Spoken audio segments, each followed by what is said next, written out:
a ouvert, là, pour le Mastermind 67, une toute nouvelle plateforme. On l'a ouvert en 6 semaines. Mais genre avec un contenu vraiment badass. Et je vais vous expliquer juste le process par lequel on est passé. On a été, 3 collaborateurs, mais je dirais vraiment 2 collaborateurs à bosser dessus. Je vous partage le système pour créer une formation. Je pense qu'on a chacun notre système. Moi, c'est la façon dont je fonctionne.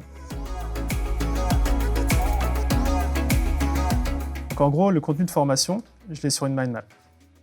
Et après, là, quand je regarde, je vous montrerai comment j'ai préparé vos réponses. C'est juste de la mind map, avec les points clés que je veux partager avec vous. Et je sais qu'à partir de ça, une mind map, je peux m'enregistrer en vidéo et passer de point en point. Et quand tu me regardes en vidéo, tu as l'impression que j'improvise. Un truc de fou, mais en fait, non, pas du tout. C'est juste que je saute de point en point. Donc là, on a créé toute une plateforme pour le Mastermind où je lis la mind map, en gros. Et ça, c'est filmé. Donc ma caméra avec une super webcam, et je filme aussi mon écran avec la mind map. Donc en fait, on sort 2 vidéos de ça. Et une fois que ça c'est fait de mon côté, j'ai plus rien à faire. Parce que derrière, donc il y a Vivien qui est un collaborateur proche dans l'entreprise, qui prend ma vidéo, qui voit la mind map, qui a un template de slides, et qui du coup prend mes éléments, les met dans les slides, il sait comment mettre les images, tout ça, et moi j'ai juste ma petite vidéo qui est incrustée dedans. Donc on a une vidéo de formation qui est vraiment béton, où on voit ma petite vidéo, et des slides, je pourrais vous montrer un petit peu ce que ça donne. Et donc il a passé aussi beaucoup de temps dessus. Quand je dis qu'on a passé 6 semaines, c'était costaud. Mais en gros, le contenu de formation, il est sorti comme ça. Et moi, en tant que visionnaire fondateur, le gars qui crée le contenu, j'ai juste eu à enregistrer ça de cette manière-là. Une manière qui, pour moi, était... franchement, c'était one shot. Des fois, je faisais du 20 minutes juste avec une mind map en mode impro. Parce que ça fonctionne comme ça. Par contre, tu m'aurais dit de faire la formation en mode prompteur, truc... Ça me donne j'aime pas. Donc peut-être que aussi c'est important pour toi de te dire quelle est la meilleure façon pour toi de délivrer le contenu. Tu me disais que tu adores faire des lives. Peut-être tout simplement pour créer ton contenu, c'est de te dire ok, on part pour 6 semaines, 6 modules, et je le délivre en live avec mes pionnières ou mes pionniers.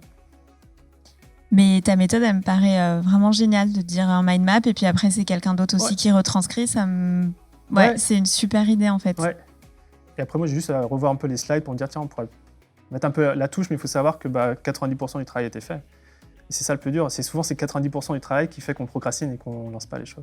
Quand tu dis tu repasses une dernière fois pour les retouches de slides, mais en fait, la dernière fois, la vidéo, elle est déjà montée. Ou tu refais en fait la vidéo. J'enregistre en fait 2 vidéos en même temps. C'est-à-dire qu'il y a une vidéo qui est la webcam, qui prend mon visage. Il y a une vidéo qui enregistre la mind map. Ça, c'est la matière première que Vivien va utiliser pour construire les slides et faire le montage final. Donc il reçoit ça. À partir de ça, il a le template de slides, donc il crée les slides, ce genre de choses, à partir des vidéos que je lui ai envoyées.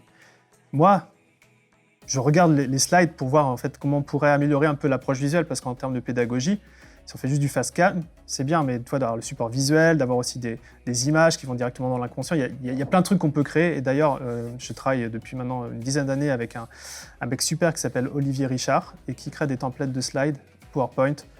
Je vous conseille les yeux fermés. Moi, j'ai des collaborateurs, ça fait 10 ans que je les connais et je les lâche pas parce qu'ils sont juste ultra professionnels comme Stéphane, comme Olivier. Et donc, avant même de créer ça, je lui ai dit, écoute, est-ce que tu pourrais me créer un template de slide estampillé Mastermind 67 tu connais un peu les codes couleurs, comment on fonctionne, et j'ai besoin d'à peu près une douzaine de jeux de slides. Parce que tu vois, un jeu de slide citation, parce que je sais, moi je suis beaucoup dans les citations, un jeu de slide où on aura 3 éléments, parce que je sais qu'en général, 3, 4, 5 éléments, et après Vivien il piochait là-dedans en fonction de la mind map que je lui ai envoyée. Il créait les slides, moi je repassais dessus, en mode review. Donc soit je corrigeais direct, soit ce que je faisais, c'est que je faisais un loom. Vous connaissez Loom ? Mais je faisais un loom en direct, je disais tiens, tu peux modifier ça, il récupérait le loom et puis il remettait ça au propre. Ça marche très bien. Et une fois qu'il avait les slides et qu'il avait ma vidéo facecam, il synchronisait juste ça, et puis c'est comme ça que ça exporte. C'est du travail, je dis pas que c'est pas du travail, mais si tu prends toi ton rôle de visionnaire et que tu as quelqu'un pour t'accompagner en qui tu as confiance, tu lui expliques exactement ce que je viens de lui expliquer, ça roule bien. Oui, c'est cette étape-là on valide les slides à part et une fois que c'est validé, on fait le montage. Ouais, on fait le montage final. Ouais. Ok, je vois. Merci pour cette précision. Alors je sais qu'une des questions, c'est raconte-moi un peu ton histoire. Je crois que Florine, tes questions, elles sont toujours out of the box. Tu fais, on va se marrer avec ces questions-là. Mais j'ai commencé à créer des formations en 2011. Donc en 10 années, on a un peu rodé le process de création de formation. Et à la fois en termes de, moi, qu'est-ce qui me fait kiffer ? Parce que justement, à cette époque, 2011, 2012, tout ça, j'étais là, je procrastinais à mort sur le business du décodeur du non-verbal notamment, parce que j'étais pas aligné sur la façon de faire. Et je me rappelle, Première formation, j'ai dû passer 7 mois ou 9 mois à la faire, quoi. Et là, on l'a fait en 6 semaines. Franchement, en ratio. C'est parce qu'on a amélioré le process, et je crois que quand on crée de la formation, c'est important de savoir où est-ce qu'on est bon. Si on n'est pas bon en vidéo, on ne fait pas de vidéo. Lucas, par exemple, ça nous est arrivé de faire des vidéos scriptées vraiment avec moniteur. Tu racontes un peu comment je suis face au... C'est super bizarre de voir un moment quand il est face à la caméra parce qu'il change d'une personnalité en une seconde. Du coup, j'ai abandonné. Je me suis dit, c'est pas pour moi, je fais pas du face cam, j'arrête de faire ça. Et ce qui est important, c'est, moi je dis à chaque fois, c'est là où on a le plus d'énergie, ce qui nous fait le plus kiffer. Donc toi, pour ton webinaire, dis-toi, ok, comment je peux le packager, le livrer, que ça m'apporte un max d'énergie. Parce qu'au final, les clients, ils s'en foutent. Eux, ce qu'ils veulent, c'est l'énergie, c'est le contenu.